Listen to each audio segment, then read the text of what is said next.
Hi guys, welcome to cool academy. आज हम लोग अपने इलेक्ट्रोस्टैटिक की सीरीज में जो पढ़ने वाले हैं वो है सुपरपोजिशन प्रिंसिपल। आप लोगों ने सुपरपोजिशन प्रिंसिपल 11th में भी पढ़ा होगा जब आप साउंड पढ़ रहे होगे, या हम अपने फिजिक्स में कई बार पढ़ते हैं सुपरपोजिशन प्रिंसिपल। राइट, जैसे यहाँ पे हम लोग पढ़ेंगे जब हम लोग कूलम्ब्स लॉ को डील कर रहे होंगे, फिर आगे हम लोग जब इलेक्ट्रिक फील्ड इंटेंसिटी को डील कर रहे होंगे तब पढ़ेंगे। इवन जब हम लोग इंटरफेरेंस पढ़ेंगे तब भी हम लोग सुपरपोजिशन प्रिंसिपल को अप्लाई करते हैं। आपके मन में एक बात जरूर आई होगी कि जो सुपरपोजिशन प्रिंसिपल है ये तो क्वाइट ऑब्वियस है। फॉर एग्जांपल जो मैं कहना चाह रहा हूं वो ये है कि सपोज कर लो अगर हम कूलम्ब्स लॉ की बात करें, हमारे किसी एक चार्ज पे हमें नेट फोर्स निकालना है और आसपास कई चार्जेस हैं, तो क्वाइट ऑब्वियस है कि जो एक एक चार्ज जितना फोर्स एक पर्टिकुलर चार्ज में लगा रहा होगा, उन सभी चार्जेस का जितना फोर्स उस पर्टिकुलर चार्ज पे लग रहा होगा उसका वेक्टर एडिशन तो लेंगे। इसमें इस प्रिंसिपल का क्या यूज है और इसे हम क्यों याद करते हैं या पढ़ते हैं, ये तो क्वाइट ऑब्वियस है। आपके मन में ये जरूर बातें आएंगी, राइट। और ये सुपरपोजिशन प्रिंसिपल जो कहाँ पे आपका फेल करता है या एप्लीकेबल नहीं होता है वो जरूर देखेंगे, राइट, विद एग्जाम्पल देखेंगे। तो आप इस पूरे वीडियो में बने रहना और आप देखना कि जो सुपरपोजिशन प्रिंसिपल क्वाइट ऑब्वियस दिखता है, राइट, वो एक्चुअली में कहाँ पे एप्लीकेबल नहीं होता है या फेल कहाँ कर जाता है, राइट। तो चलो हम स्टार्ट करते हैं। पहले इसका स्टेटमेंट क्या है वो देखते हैं और इस स्टेटमेंट को वर्ड बाय वर्ड देखेंगे। जो वर्ड इसने यूज किया है उसको डिटेल में पहले हम लोग जानेंगे, फिर हम अपने जो हमारा मेन चैप्टर है कूलम्ब्स लॉ में देखेंगे, फिर आगे हम इलेक्ट्रिक फील्ड इंटेंसिटी में भी देखेंगे, राइट गाइस। तो चलो स्टेट करते हैं ये क्या कह रहा है। The superposition principle states that for all linear systems, ये बड़ा इंपॉर्टेंट है।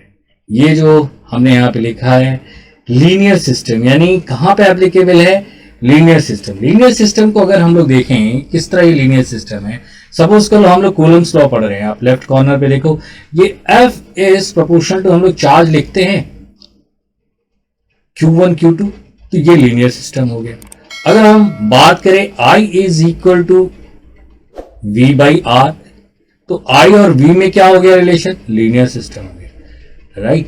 तो ये जो हमारा है ये लीनियर है, तो यहां पे हम यहीं पे अप्लाई कर सकते हैं और कहीं पे नहीं सुपरपोजिशन।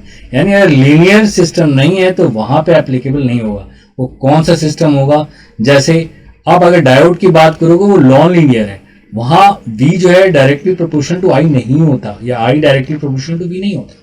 उसी तरह अगर हम पावर की बात करें, पावर की ये भी देखो आप डायरेक्टली तो I के नहीं होता, स्क्वायर के होता है या V स्क्वायर बाई R के होता है, राइट। तो ये हमारा क्या हो गया, नॉन लीनियर हो गया। डायोड का केस में वहां पर रेजिस्टेंस वो जो V I और V होता है वो लीनियर नहीं होता, नॉन लीनियर होता है, ठीक है। तो वहां पे सुपरपोजिशन प्रिंसिपल नहीं लगेगा, राइट। ये हम लोग देखेंगे, आप वीडियो में जब बने रहेंगे थोड़ा, फिर वही वीडियो थोड़ा सा लंबा होगा लेकिन ये कॉन्सेप्ट आपका एकदम क्लियर हो जाएगा कि सुपरपोजिशन प्रिंसिपल है क्या एक्चुअली और कहाँ पे एप्लीकेबल है और कहाँ पे नहीं है, मींस कहाँ पे फेल कर जाता है, राइट।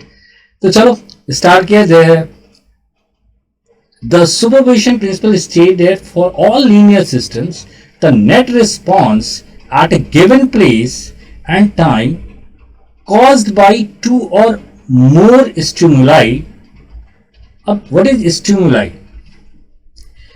Stimuli एक, इसको अगर हिंदी में अगर हम बोलें तो उत्तेजना, मीन्स कोई भी आप वहां पे आ रहा है, उत्तेजना हो रही है। मैंने कई सिस्टम जैसे चार्ज लें, अब चार्ज किसी चार्ज पे उत्तेजना क्या कर रहा होगा, फोर्स का। इलेक्ट्रिक फील्ड की बात करें तो उत्तेजना क्या होगा, इलेक्ट्रिक फील्ड इंटेंसिटी, राइट। अगर हम करंट इलेक्ट्रिसिटी की बात करें तो वहां पे उत्तेजना क्या होगी, दैट इज करंट, ठीक है, दैट इज स्टिमुलाई, उत्तेजनाओं, that is a plural of stimulus, right. तो ये स्टिमुलाई जो उत्तेजनाएं हैं उनका क्या है, is the sum of responses which would have been caused by each stimulus individually. मतलब क्या हुआ, जो उत्तेजनाओं का समय, जो रिस्पॉन्स है, जितनी उत्तेजनाएं हो रही हैं, अगर हम बात करें कूलम लॉ की, तो फोर्स किसी चार्ज पे जो लग रहा है, वो जो नेट फोर्स लग रहा होगा वो इंडिविजुअल चार्ज जितना फोर्स उस चार्ज पे लगा रहा होगा उसका सम होगा। और वो सम क्या होगा, अगर वो क्वांटिटी वेक्टर है तो वेक्टर होगा, और अगर स्केलर है तो स्केलर ही हम सम करेंगे, राइट। तो ये लिखा है, for Coulomb's law the stimuli are forces, therefore the principle suggests that the total force is the vector sum of individual forces. I hope ये जो स्टेटमेंट जो कहना चाह रहा है ये क्लियर हो गया। एक बार आप फिर पढ़ो, the superposition principle states that for all linear system, ये हम लोग ने यहां ऊपर देखा है लीनियर सिस्टम कौन कौन से और कौन से नॉन लीनियर सिस्टम जैसे पावर है, राइट।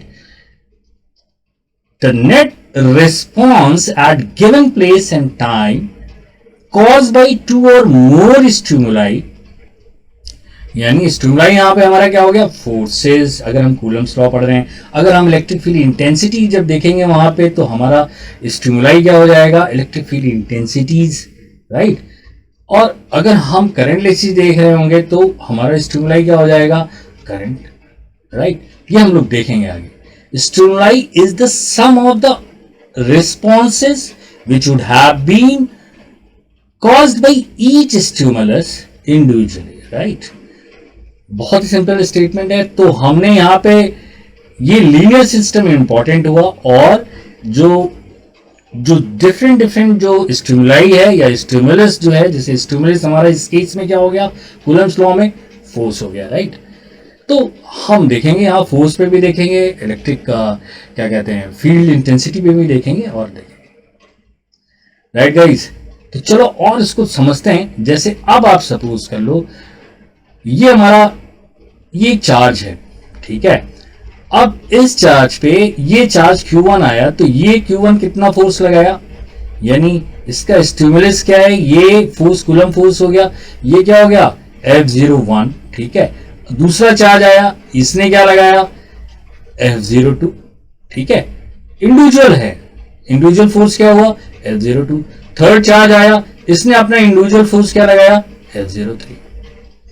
अब अगर ये तीनों चार्ज एक साथ आते हैं और वो फोर्स जो लगाते हैं वो F होता है, तो ये F क्या होगा, ये F होगा वो ये जो तीन चार्ज इंडिविजुअल फोर्स लगा रहे थे वो उनका वेक्टर सम होगा, because force is a vector quantity.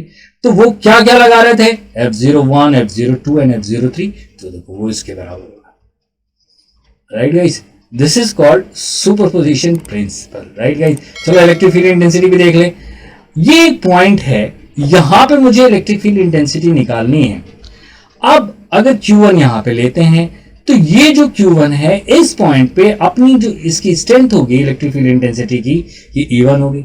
इसी तरह अगर Q2 यहां पे आया, इंडिविजुअल बात कर रहे हैं ना, ये इलेक्ट्रिक फील्ड इंटेंसिटी कितनी लगाई, E2 लगाई। इसी तरह Q3 जो है इस पॉइंट P पे अपना जो इंडिविजुअल उसकी इलेक्ट्रिक फील्ड इंटेंसिटी है वो कितनी हुई, E3 हुई।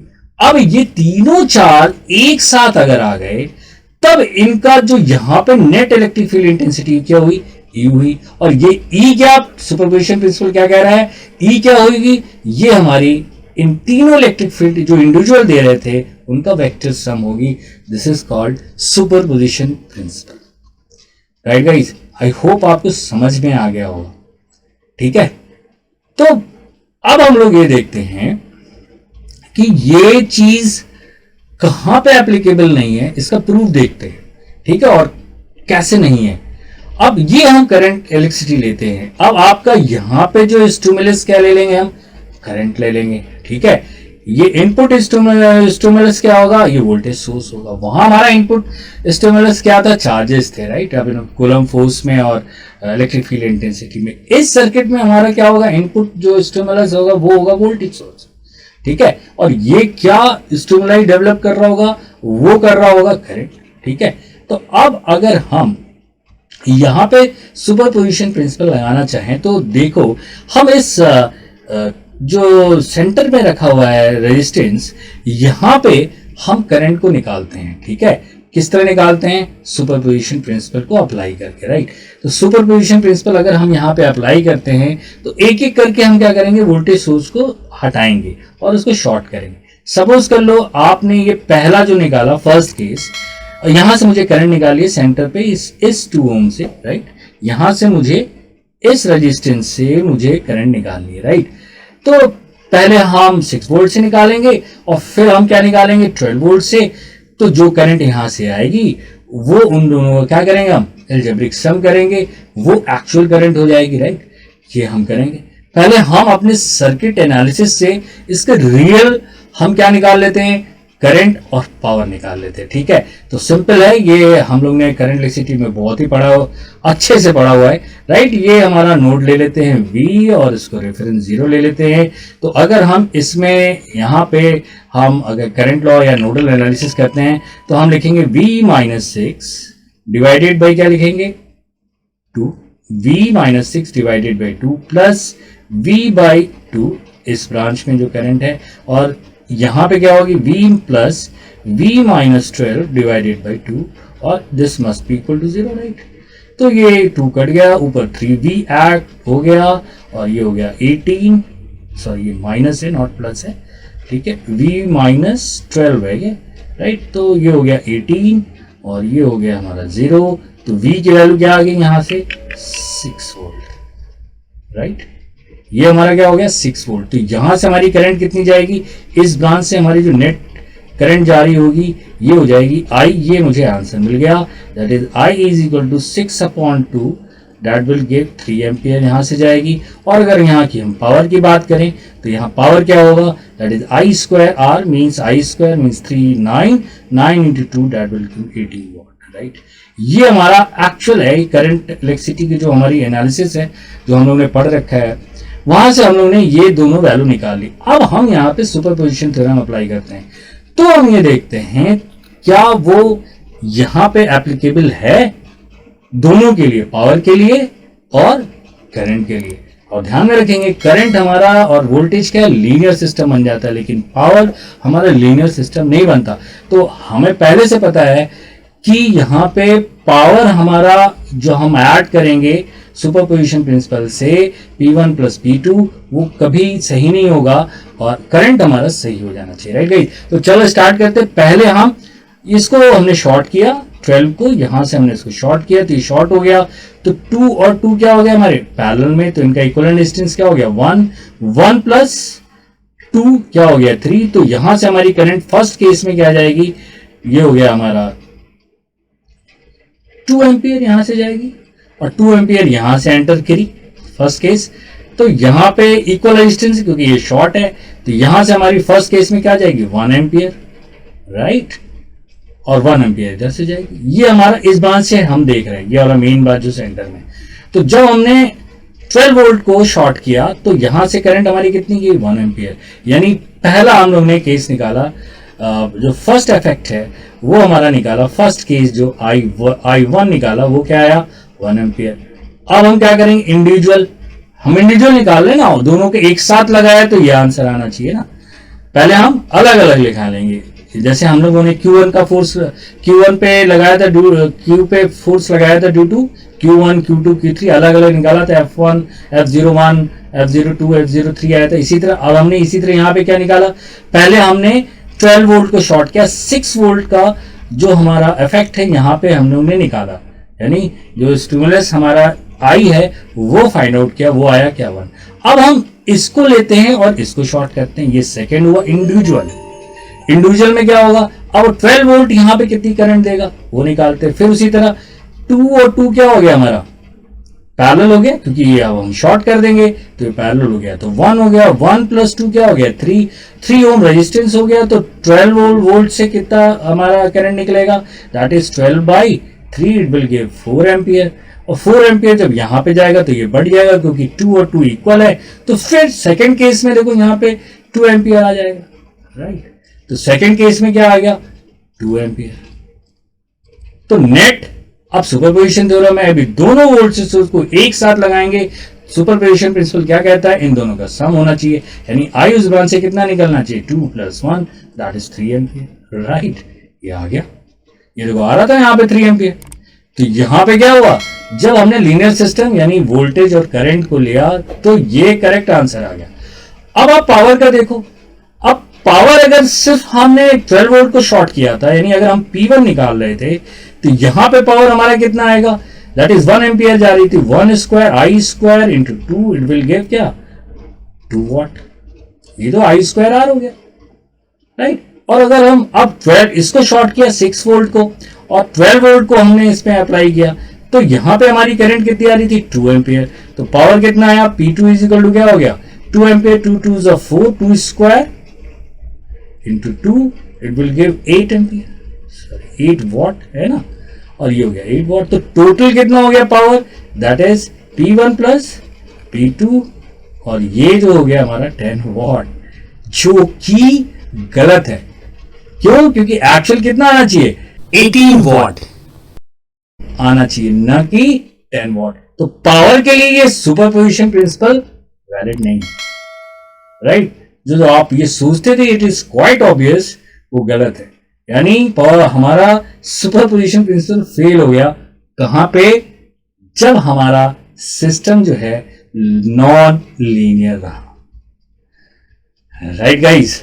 तो ये रहा हमारा सुपरपोजिशन प्रिंसिपल, और हम इसे अप्लाई करेंगे अपने कूलम्ब्स लॉ में, जो आगे हम न्यूमेरिकल आएगा उसमें भी अप्लाई करेंगे, फिर इलेक्ट्रिक फील्ड इंटेंसिटी पढ़ेंगे वहां भी अप्लाई करेंगे, क्योंकि ये दोनों क्वांटिटी, ये दोनों फिजिकल क्वांटिटी हमारी लीनियर है, लीनियर सिस्टम में आती है, इसलिए यहां पे हम सुपरपोजिशन आराम से हम अप्लाई कर सकते हैं, राइट। इसी तरह जब हम इंटरफेरेंस पढ़ेंगे तो वहां भी हम इस सुपरपोजिशन प्रिंसिपल को अप्लाई करेंगे, राइट गाइस। तो आज का लेक्चर हम यहाँ पे फिनिश करते हैं, मिलते हैं हम लोग नेक्स्ट लेक्चर पे, जहां हम लोग कूलम्ब्स लॉ पे बेस्ड न्यूमेरिकल करने वाले हैं और कॉन्सेप्चुअल करेंगे न्यूमेरिकल कॉन्सेप्ट के साथ, और विजुलाइज करेंगे। सबसे चीज इंपॉर्टेंट चीज है उसको विजुलाइजेशन करना, जो न्यूमेरिकल हम लेंगे वहां पे उसे विजुलाइज करेंगे। क्यों, क्योंकि जब एग्जाम कंपटीशन में वो क्वेश्चन आएंगे तो आपका एक माइंड सेटअप हो जाएगा, आपको दिखेगा वो न्यूमेरिकल क्या कहना चाह रहा है, तो वो क्वेश्चन आप जरूर अच्छे से सॉल्व करेंगे और सक्सेस मिलेगा आपको, राइट गाइज। तो मिलते हैं हम नेक्स्ट लेक्चर में, take good care of self, bye bye.